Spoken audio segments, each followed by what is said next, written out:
Hey guys, it is the day before World Gratitude Day.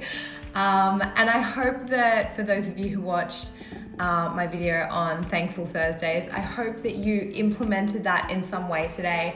It's definitely not too late. You still can get onto it. You can take 10 to 15 minutes to do what I instructed in that video, one of my practices that I've been doing for years now, and really get to kind of amplify that practice and also spread the ripple effect of gratitude and thankfulness to other people. I have just put my babies to bed and I'm excited to be talking to you about the second of the three things I'm going to share with you around how I implement more gratitude into my day.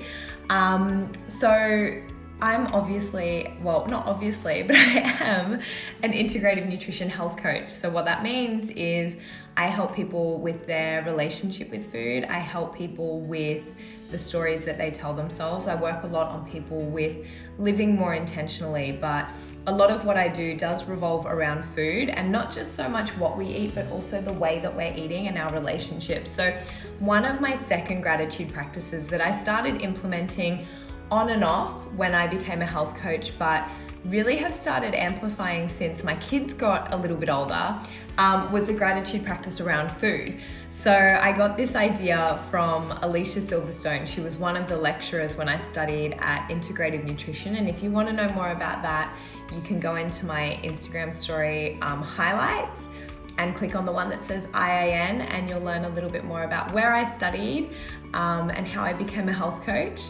But, you know, one of the things that she spoke about was having a gratitude practice around food. And I think this is really important, so I wanted to share mine with you guys.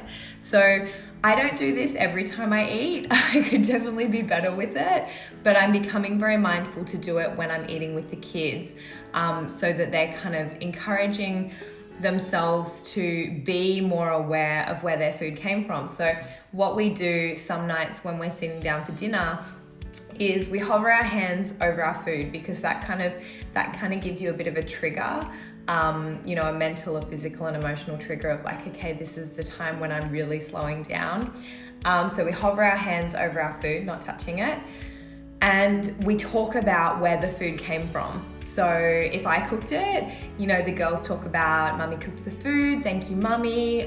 We talk about where we bought the groceries from, if it was from the farmers markets, or if we went to Woolworths, or if, my mum brought the food over, or where it came from. We think about the people who did that for us, and then we go deeper and think about the farmers that produced the food. And if we're using something that is animal product, we think about the energy of the animal that sacrificed its beautiful life so that we could be nourished in that way. And I think the thing about this that really gets me is a lot of people eat mindlessly. And this is not only incorporating a gratitude practice, but it's also adding a mindfulness practice into eating. So that does a couple of really good things for your body. And the first one is, if you sit and actually smell the food, before you're doing this, it actually triggers your stomach and your gut to start producing the enzymes that will help you digest the food a lot easier. So that definitely helps if you suffer with bloating. But the other thing is, when you're eating mindfully, you eat until you're full. You get into the habit of stopping before you get to the point where you're like, oh my gosh, I've eaten too much and I feel sick now and this doesn't feel good. So again, the beautiful thing about that is you become more aware of what your body needs, and you start eating more intuitively and less out of just habit. I'm obviously a massive advocate of don't have your phone at the table, don't have the TV on or anything like that. But this just allows you to really connect in with your food and connect in with where it came from. And I think that energetically, it's really important that we have gratitude for the food that we're eating and that we appreciate it. And I think that sometimes people can write in their gratitude journal, I'm grateful for that beautiful meal. But when you go deep and connect into how many steps it took for that food to get into your belly and onto your plate, it becomes such a different experience. So I would love it if you guys would try this tomorrow, try this practice, do it with your family. I think it's so incredible to do if you have children. But just giving that little moment of like, you know what, we're just gonna take like 30 seconds before we start eating to think about where our food came from, to just put our hands over our meal, smell it, close down our eyes, and really think about how grateful we are that we're so well nourished when a lot of people in this world aren't. And so if you are able to do that, I would love to hear about it. If you notice that you eat differently, that your food tastes better, which is something a lot of my clients tell me when they're eating mindfully, that their food actually tastes better.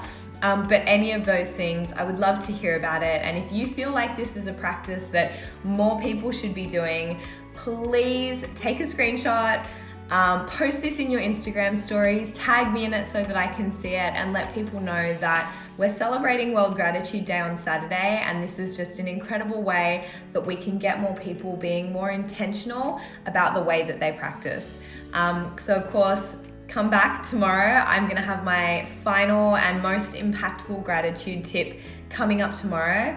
But I hope that you're all having a really beautiful day. And on Saturday, I'm gonna be doing a few little giveaways. So make sure you tune in. Have a great night, guys.